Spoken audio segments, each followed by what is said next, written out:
Hello and welcome to a Magic Monday. It has already been a technical Monday as I couldn't get my timer up. I don't know why.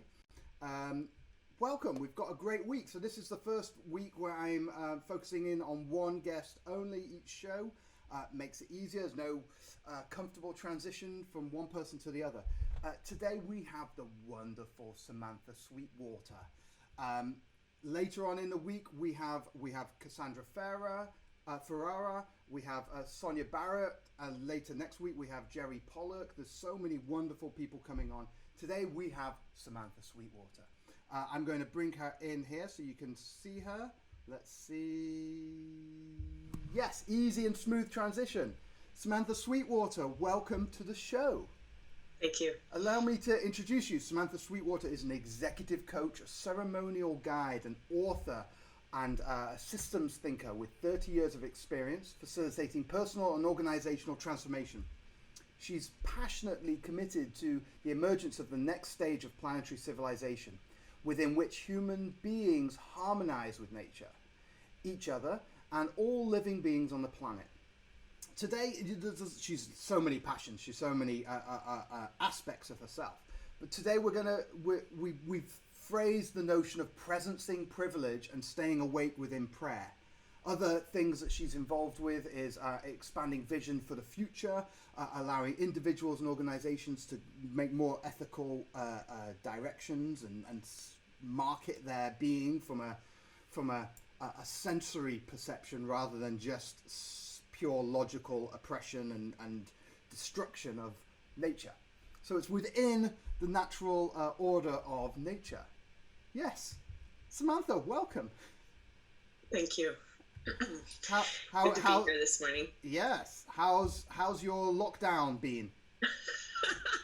I think like everyone, it's been many things. It's been, I am very privileged to be in a safe, lovely place where I have access to nature. So I've been hiking a lot and very busy writing and working with my coaching clients. And I've done a couple of webinar courses that for me was new. I've been very, very resistant to doing things online. And my background is in embodiment and dance and yoga. And I'm very passionate about analog person-to-person live experiences.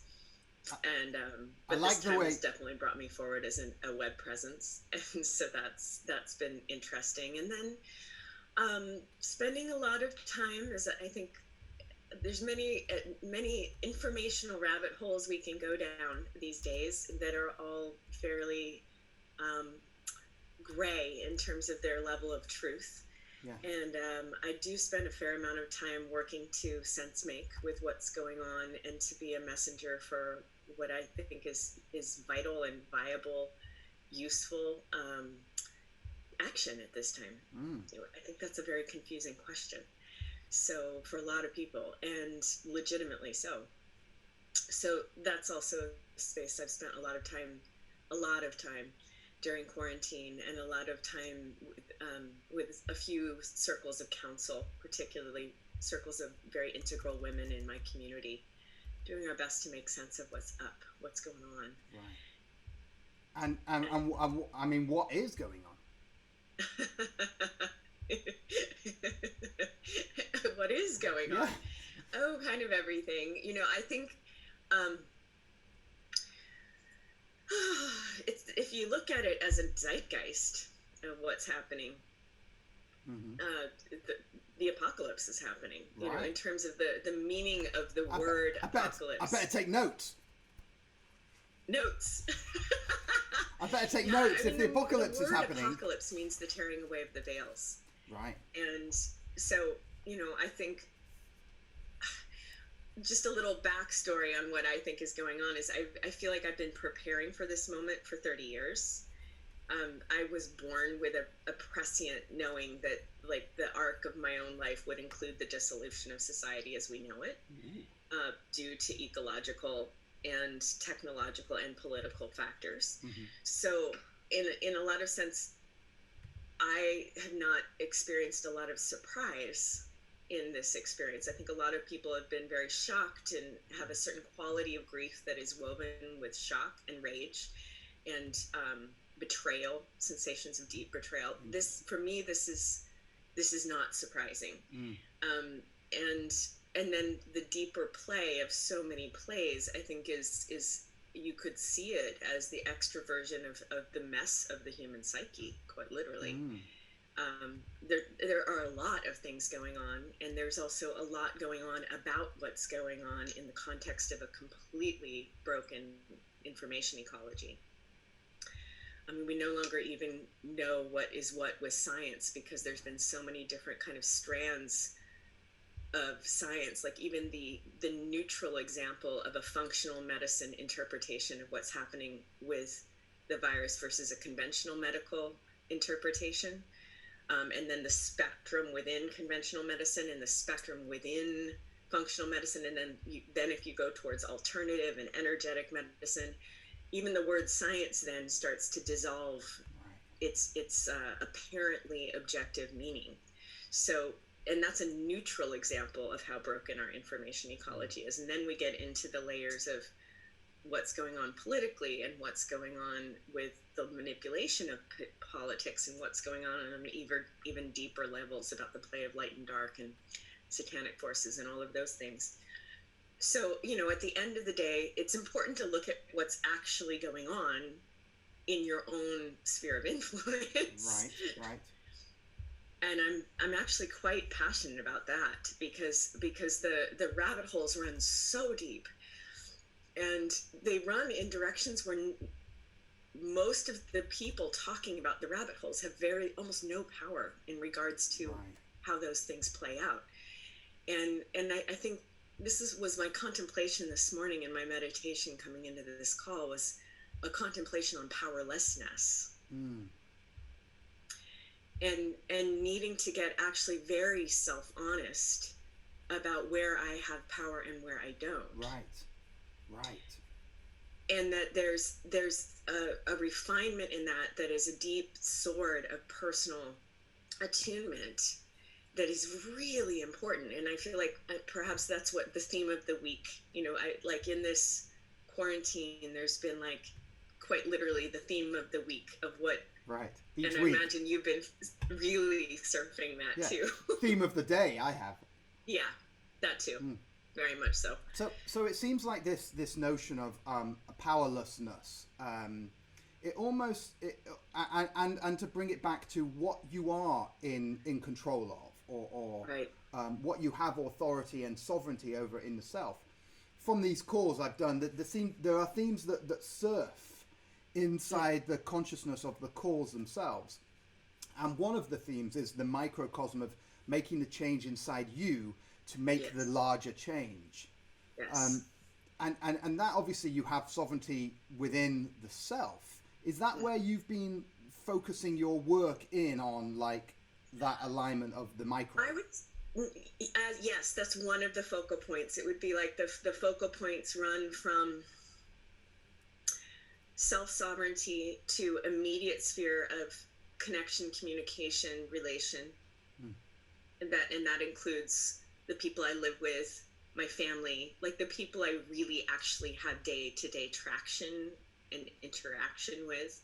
It also includes like how I meet people who aren't wearing masks, and how I navigate like micro interactions as important, as non-random in terms of what I'm spreading through the world. So there's like the inner work and the self-sovereignty and what I call the big cleanup, that it's time in a sense on that interiority, the level of interiority to clean up the victim perpetrator savior triangle.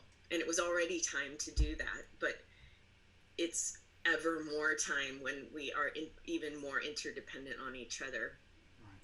And then on the next level out, in terms of systems theory, when a system is when there's increased chaos, every single actor in the system is actually more powerful to cause coherency in the system. Right. However, that the way you can cause coherency is also non-random. So if you look at that systemically, you have to ask yourself very practically, where am I powerful and where am I not? Right. And I see so many very conscious people spending a ton of time squawking on Facebook about stuff that they actually have no leverage about. Right. Right. And that's a huge waste of the mana of our time, energy, attention, and capacity for action. Like, meanwhile, we actually need to feed people in America. Right. Meanwhile, we need to actually construct good relationships with our local governments and law enforcement in a way that is actually considerate of the well-being of the whole, that it actually confronts systemic racism in our local communities. Right. Confronts systemic classism in our local communities, creates coherent relationships that actually could refer back up to the federal government if we still have one on the other side of the election that is coming up, which we may not. We may not succeed in having an election. Trump's doing everything he can to make sure that does not happen in a free way.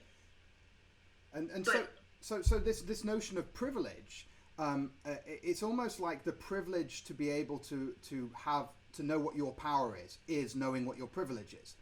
So everyone has a type of privilege, and it's their own power, right? I don't think I would say it that way. Okay. I don't think I would say it that way, actually. I would say everyone has their own power. And some of us have systemically more power than others in gradients of ways. Right. And that is the substance of privilege. Okay. So how do you find out where your power lies? Because, people harking on at Facebook and, oh, it's this, it's that, pandemics and all those different things. Where, as you say, in a lot of those areas, they have no effect on it. It's just sort of noise around the outside of the system, as opposed to going into the nucleus of the system and making micro changes and having a sort of an exponential, coherent resonance through the system by having the sort of key specific points where you make your impact. Yeah, I mean, we're facing such hard issues, right? Like in regards to the issue of vaccination, for example, one is just trying to figure out what the fuck is going on. Excuse my French. Yeah. We don't fucking swear on this show. Two is, and I think this is really important, is not digging our heels in around an issue with in a unilateral way. But I think that there is, on some of these issues, there is reason to cultivate a movement that is national and or global. And the way that one can contribute to that best, again, is in continuing to do the most rational possible research you can, with really informed, like both with citizen players and then also with really informed experts. And I say that from the vantage point of, like, that's actually not an issue where I'm choosing to put my attention in a dominant way. I am tracking a lot. That is an issue I'm tracking. It's also an issue where I have the blessing of being in conversation with a really wide variety of experts, and I would say it's not a hard and fast issue. I'm not going to talk details around that right now because I don't actually want to engage that debate as part of my political face. Like, I would be open to engaging that conversation as a really mindful one, but I don't want to just throw it out there as a subject for debate, because the way the debate is happening is coming from these like pulses of really triggered information, really triggered energy plus data, and that's really not useful. But there are places where putting our energy into a movement that, for example, a movement of civil disobedience in that case, may end up being useful. But then there's also like the reality that we are so unplugged from our more local spheres of influence. And what I mean by that are the neighborhood level, the city level, the county level, and the state level, combined with our consumer power to actually see what we can do to drive demand, Depending on where our spheres of influence are. For Right. example, we've got a completely broken food system that is now extra super broken, and we've also got crises in food banks that are local around meeting real need for people who don't have enough money to eat. And like that's a place where citizens can actually be powerful, whether it's as individuals volunteering or as business owners or entrepreneurs or innovators helping to innovate new solutions that intersect governments and new businesses.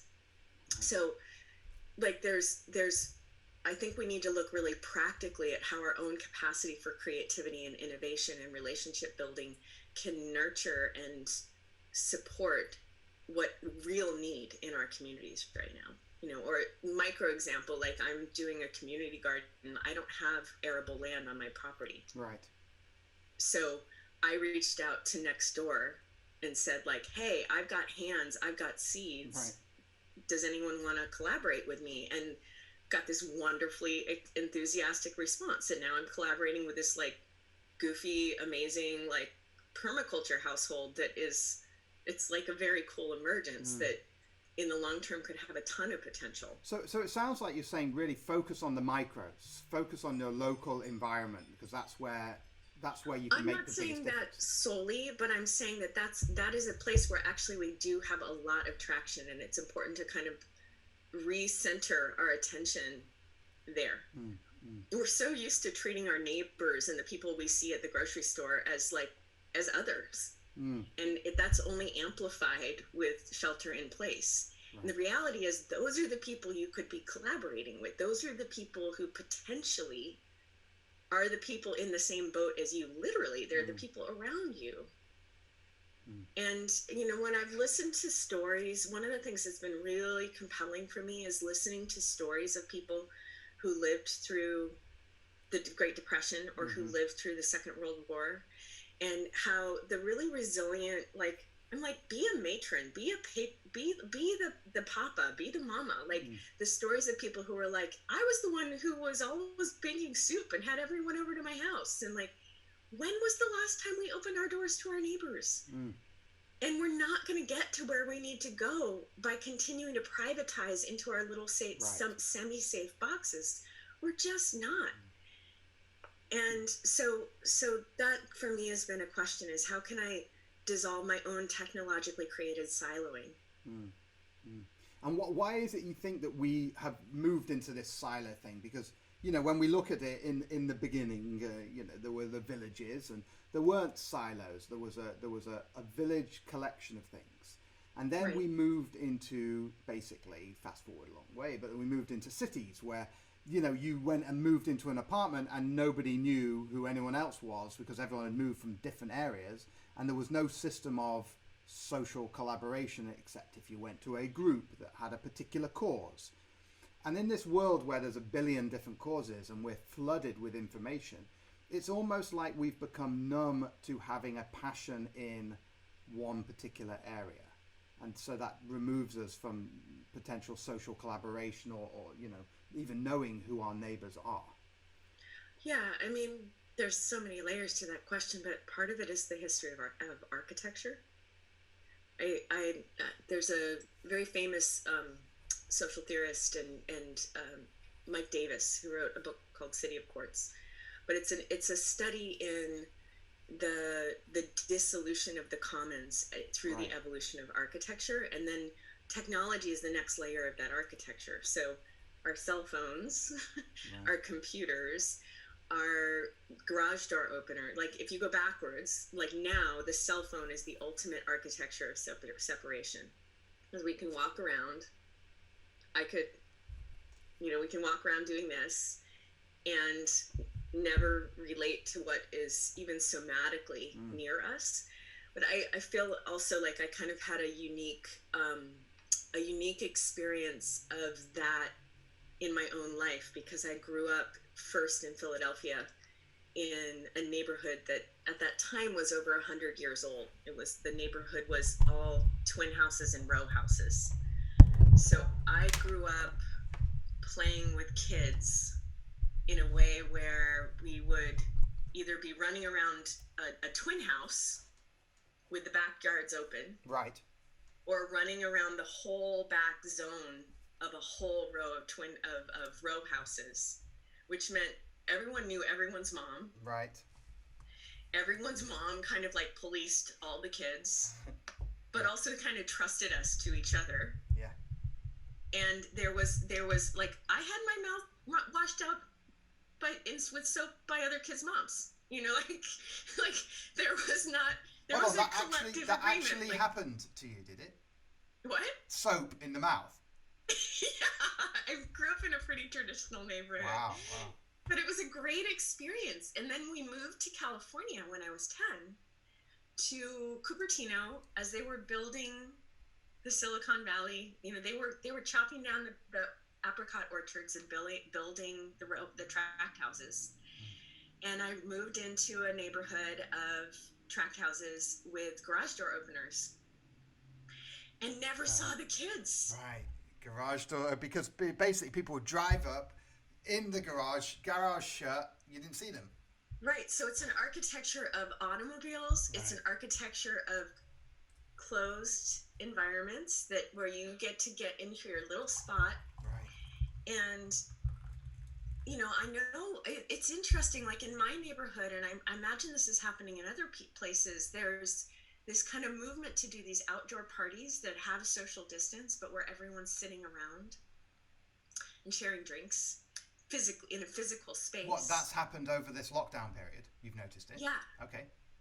Yeah, and I'm just really curious. I feel like those kinds of like pop-up social architectures that have people actually connect are really, really important right now. And just kind of back to this idea of power and privilege.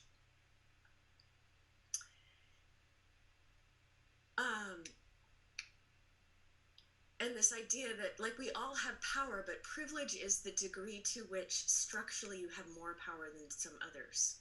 Okay. More power and safety. And back to that point that I made, don't we all have privilege in ourselves? Like, because we have, but we have power inside, like I have a power inside my being that you don't have over me. So I have a privilege inside my own being because the structure, mark a body, is slanted towards listening to me more than it is listening to you. So I suppose I want your own center. I'm self-privileged in my own center, and I suppose that is one of these messages that has come up from these 60 interviews I've done. It seems to be this reconnecting with that central privilege of self, and I'm not talking about societally. I'm talking, coming back to the micro, and I'm curious if you think coming back to the micro is as powerful as a lot of other people I've interviewed seem to feel, that it's all about the micro, that this breakdown of the structure is because people are not sitting within their micro privilege. I don't fully agree. Okay, tell me. And I wouldn't use the word privilege that way. I would say that's your self-sovereign responsibility. Mm-hmm. And I would define privilege as something that is actually a social construct. Okay. That is about relationships. So it has to have some connection to other people. Yeah. Okay. Yeah, but I would say that for me, the way I look at that is that there is a freedom, there's a sovereignty to the self. Yes. That has innate power, that we can take full responsibility for. And I would agree with the general statement that there's a lot more to take self-responsibility for. That so often we are extroverting our trauma, our wounds. We're unconsciously running the victim, perpetrator, savior triangle, right. And either working to save or from the internal victim unconsciously being a perpetrator in ways that are very subtle or we're like kind of numbed in the whole thing and acting in a way that's very numbed and very privatized. Right. Right. But I would say that actually I would totally disagree with most consciousness teachers who say it's mostly an internal thing. I would totally disagree with that. Okay. I would say it's 50-50. It's there's an imperative, and it's 100-100. This is a Angeles Ariane teaching. Angeles Ariane is a truly great facilitator, guide, social theorist, transpersonal psychologist, United Nations facilitator, peacemaker. And in her way of saying this, and this is the way I would say it too, is that it's 50-50. In other words, it's always your own responsibility, and it's always a function of the relationships we build. And then it's also 100%, 100%. So yes, we have to take 100% responsibility, and most of the time we fail to do that. But also, yes, it is all about 100% about the relationships we build. And if we fail to do that, we also completely fail. Like, we are social organisms, and we are biological organisms. Biology is a substrate of belonging. It's a substrate of relationship. Consciousness is meaningless, separate from our relationship to our own bodies and that which nourishes us. All the deep indigenous teachings say, that the greater path of human beings, our original instructions is to co-create and tend beauty, right, as the world we live in. Right. That is all about what's outside of you. And I feel actually really passionate about calling bullshit on all the spiritual teachers who say just go inside and it'll all be taken care of. Right. That is a seat of powerlessness in reality to the political, economic, technologic, biologic things that we are co-responsible for. Right. It's a total cop-out. But you're not saying that beauty is only outside. You're just saying that it's outside and inside. It's 50-50 and 100-100. The outer are non-separate. Say that again? The inner and the outer are non-separate. Okay. And the inner work is absolutely critical. One can get very lost in the outer work and not do the inner work. Right. But equally, one can get very lost in the inner work and not do the outer work. Absolutely. So again, it's 50-50, it's 100%. I like that. 50-50, 100-100. Yeah. And it's just a fallacy of dualistic thinking to divide it any other way. And a convenient narrative about enlightenment that allows individuals to escape into their own inner worlds. Absolutely. And I absolutely feel furious about that separation, to be honest, because it's totally sloppy, and it's a failure of our deeper human freedom and responsibility to co-create a world that works. Right. To be woven with life, to be woven with the world, like that to me is non-arbitrary. I like to say incarnation is non-accidental and non-arbitrary. So any enlightenment narrative that says just go within is actually it's tautological, because it fails to meet the primary blessing of incarnating into a human body as spirit. Yeah. So it's always both. It's always both. Is there a notion to this idea of which comes first? Like, if you're approaching the outside world with a messed up microcosm, is it the case that we should look at the microcosm and get this in some semblance of order before we go out? Or is the process like a feedback mechanism where you can go out and it feeds back, and it really doesn't matter what state you're in, like go and be present in both? Right. I think it's dependent upon the individual and the time in their life. There's seasons and cycles for everything. Right. So to me, it's about cultivating a culture of initiation and maturation. Right. And which we don't have as a normative culture around us. And in a culture of initiation and maturation, absolutely, there's time to go. There needs to be time to do your inner work. There also needs to be time to do your spiritual work at the intersection of the inner and the outer, like a vision quest. Like traditionally, a lot of the traditional initiatory practices of first peoples all over the world, and I mean, Angeles Ariane, for example, was, I believe, Belgian. No, is that right? I came from the Belgian Alps, and in her traditional peoples, they would send a child out for an entire year, and I think it was at 13, Wow. to fend for themselves, to figure out how to survive for a whole year separate from their parents. Right. As a walkabout. So, like, it's not just Native American or like Aboriginals had the walkabouts, and Native Americans had vision quests, and other cultures, the Simi tribes of Russia, had their own version of vision quests.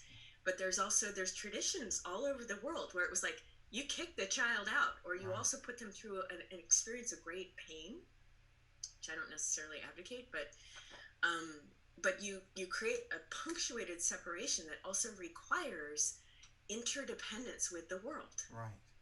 Now we've lost that in a lot of societies. So some people the would. idea that you can just sit on a cushion or go inside and be sufficiently initiated to be a mature adult is bullshit. Right. And lives inside very beautiful traditions that supported monk children to go away, but to be the monks for the society. That's an organized religious, for example, in Buddhism, there is a place, and in a lot of traditions, there's a place where the monastic life is a class of people who are then supported by a larger institutional structure to continue to do that inner work. And vibrationally, that has a beautiful logic. If you look at that kind of like an ant hive, you're like, oh, in that hive, that group of people are doing more of an inner vibrational work for the collective that is institutionally supported. But in when you look at a spiritual life that's a life in life, that is not being the monk, but is being the householder, then we need to be initiated into how to be more responsive and responsible for life and with life, in integrity with the true design of our souls. Absolutely. So that's both an inner and an outer thing. And this notion of being responsible, it's like we've, as society in the West these days, it's almost like a protective mechanism rather than an initiation mechanism. It's almost like, oh no, keep the children, closed and off, and this whole notion of the sex before 16 or 18 or whatever. We literally train our children to be these unknowing, innocent, ignorant beings, and then suddenly, poof, you're in the world, and oh, God, I wasn't prepared for this. So why is it we've become this sort of protective, isolating, siloing cultural presence? I mean, aren't we supposed to be evolving? It's apex individualism. Ooh, tell us about that. Well, the concept of the individual as the unit of meaning, of freedom, of rights, of having rights is actually a very recent cultural emergence that came forward with Enlightenment thinkers and was embedded then into the French Revolution and into our Constitution. But the notion of that being sort of like the apex or like the unit of meaning for human experience is actually very historically new. We take it as a given. It's like it's very intuitive to us. But the reality is that we all come from cultures that the sense of the concept of an individual was also much more deeply woven with your family, your village, your guild, like your community. Yeah, your place. And so we built this sacred cow into our psyches, and then we protect it. And that's part of what's playing out right now, I think, in America, in this like really intense fireball narrative about rights that actually isn't very mature. It doesn't really understand like what rights would look like in the context of deep responsibility. Right. So it's almost like this. This notion is bringing us back to the idea of looking after the community at large, of all of us moving away from that individualism, and so is this. So people having to almost die. Their individualism is having to die for them to evolve into this new community conception. Do you have good? I don't think so. Okay. I think it's an and. I think it's an evolutionary. I don't think so at all. I don't think it's about a pendulum swing. Like if we look at it evolutionarily, it's about recognizing that is a stage. That's like teenagehood, early adulthood, and then the next stage is a stage that can include other. It's what happens when you become a parent. Right, but now we've got a load of adults going around existing who are not in the notion of community, who have got this solo cow, it's me, it's all about me, and now their outside world has crashed, so they're not able to go out and be the it's me habitual responses that they've grown to support their psyche, and so now there's a kind of death of that identity. So in the death of that identity, is that something that that you are feeling positive about, that it's going to thus re-emerge this interdependence and almost like it's maybe this is the initiation that so many people didn't have growing up? Well, that's why I'm really passionate about turning to where we actually have power. Those two things, right? Those two things are interwoven. So functionally speaking, we become the mature adult when we're actually responsive to the needs around us. Okay, I like that. And it's not as though that I goes away. Like evolutionarily speaking, in terms of evolutionary biology, we have evolved our social behavior. This is the actual social evolutionary biology of how we become what we are, is that we have equally an impulse for self-interest as well as an impulse for group altruism. And over the cycles of evolution of our species, there are two different tendencies, and one is for evolution selects for genes. We know that. So over time, there have been two different kind of competing forces that have both nourished our evolution, and one is the individual winning, and that individual's genes then perpetuate. Right. But meanwhile, over the course of human evolution, groups have competed against groups, and in that context, it's the group altruism of people coming together as a we that has helped whole groups to trump other groups. Absolutely. So there's alleles in us, there's genes in us that are coded for self-interest. And there's impulses and genes in us that you could say that are coded for group altruism. We have both. I don't think a lot of spiritual teachers very optimistically will say we're evolving to a place where we're sort of like all about we. And I don't think that's happening. But I think we are evolving to a place where we can hold me and we at the next level of planetary collective best interest. Now, I'm actually not super optimistic that we can do that quickly because coronavirus initiated us. Right. To me, that seems, when I really look out at what's going on, I'm like, that's really magical thinking, actually. Like, my magical optimist would like to tell the better story, would be really happy to tell the story that this is the initiation we needed to get there. Right. We, meaning like everybody. Yes. I don't think that's true. But I'm certain that it's the initiation that some people need to take that next step. to light up more, you could say, imaginal cells in the collective body of potential butterfly. Right. And that's why I'm so passionate about people turning towards where they have leverage. Right. How do people start to know? Because they might have not thought about it like this. Like, where is my leverage? Where's my power? They might have just been sort of splurging wherever they go. Splurge. In fact, I think that's what they are doing, right? Splurge. And so then, how do they now start to really ask the question and get the right answer? Where is my power? Well, this is where we go back to inner work, right? In this cycle that can be every day.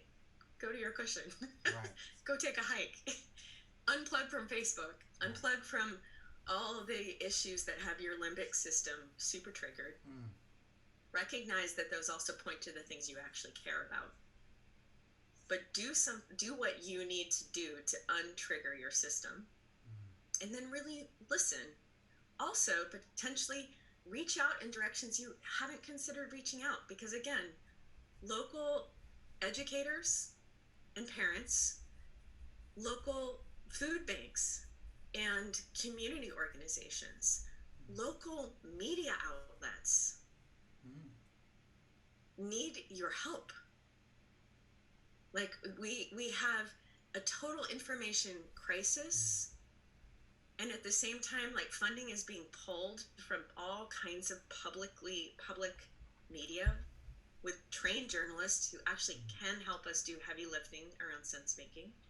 There's all these ways that we can respond right now. And so I think that a piece of looking at where you actually have power, another place we actually have power, is to have real councils of meaning making with people we actually do want to collaborate with. Right. You know, as opposed to like loud Facebook dialogues with people we never have any physical connection with, or any project that we develop together. Right.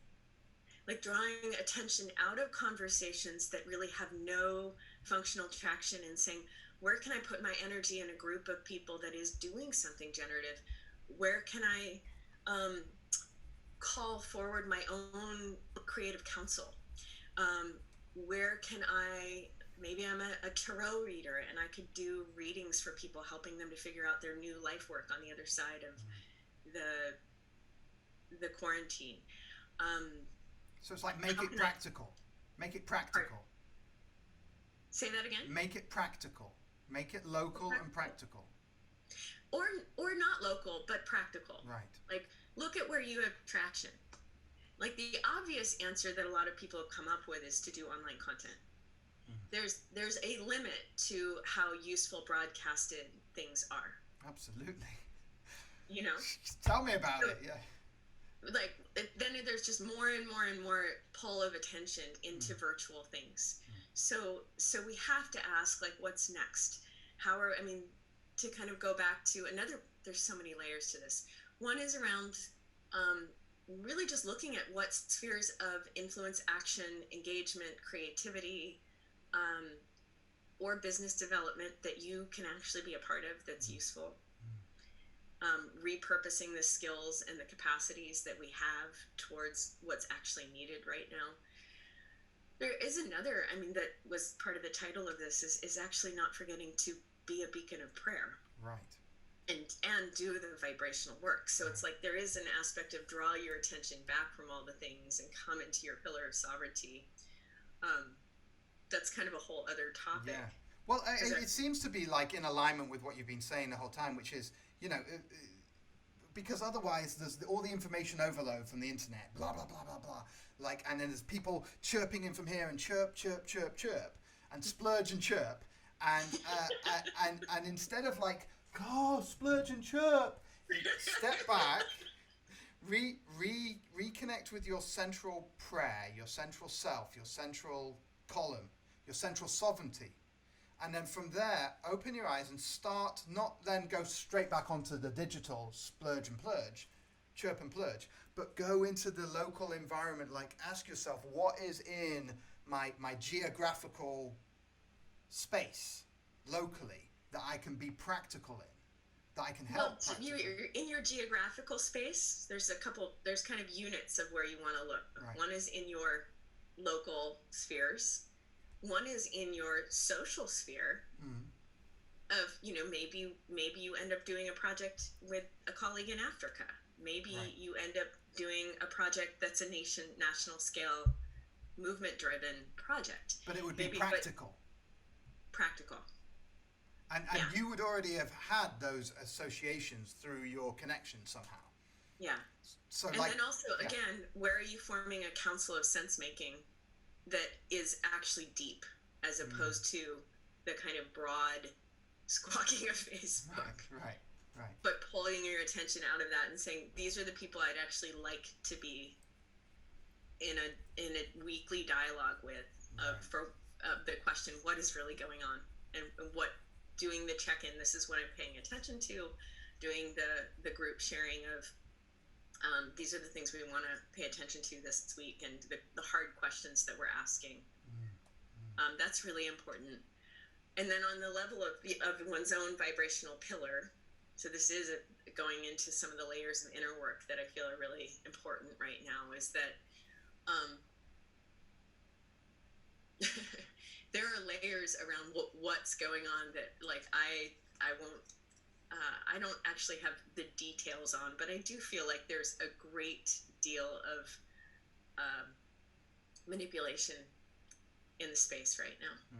And so there's the return to me, to my own pillar of sovereignty, and coming into the awakeness, aware magnificence of my own attention, my own space, my own energy, my own vibration, and clearing my space of anything else, and then anchoring in my own decree of sovereignty. Right. And my own decree of the world that I am here for, which is the one that is just and beautiful and aligned with the perpetuation of life on this planet, the thriving of watersheds and of biodiversity, the thriving of the future children, the freedom and the wisdom of a culture of regenesis, free of planetary or extraplanetary enslavement. Right. You know, it comes down to, for me, being in the decree of, I decree that all slavery is abolished in my space. Right. And that's also why I've been really profoundly attentive to privilege, because we do have functional slavery still on our planet. We are destroying our indigenous people and their land. We are still in a culture of massive systemic racism, and we, you know, and as well as sexism and genderism. And I've gotten a lot of guidance in the last year about how profoundly actually we need to deconstruct that and declare that the space that I occupy is one of co-equality.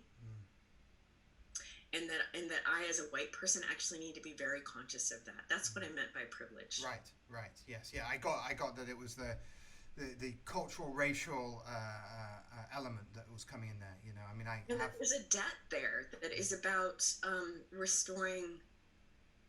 If we can't figure out how to do that, we can't figure out how to create a future that is balanced. To restore the balance. I like particularly what you were saying about making the decree, coming back to, and decree means to write into law.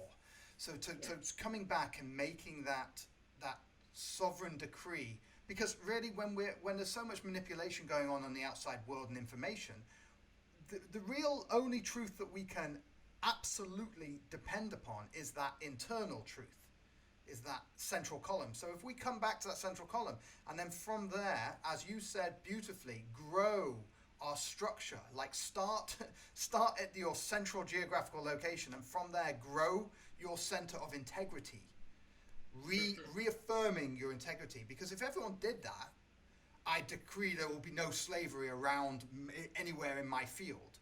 it's like if everyone did that, then slavery would be over, because everyone's got a field somewhere. So it's like little nodal points that they would. Well, and that continues to generate more inner work, right? So, where am I enslaved to my phone? Right, right. Where am I enslaved to my own silo of individuation? Or belief right? systems. For me, it's about how do I navigate physically, psychically, emotionally, every single interaction. Like if I'm in the store with my mask on with another person, am I breathing in my own body? Am I actually taking the moment to like meet the guy behind the counter and ask how you're doing? You know, it's the deconstruction of the separation at every moment. And with masks on, it's even more, because you can't really see what their expressions are, and then so we're almost nullifying ourselves with all of these masks. So I was talking with Z, and it was like, physical distancing, social closening. So like, how do you increase the social closeness when it's not about a physical closeness? Yeah, and for me, I've noticed it kind of starts with being relaxed in my own body. Right. Because the first impulse is to kind of get in protection, and then protection generates protection from other social organisms.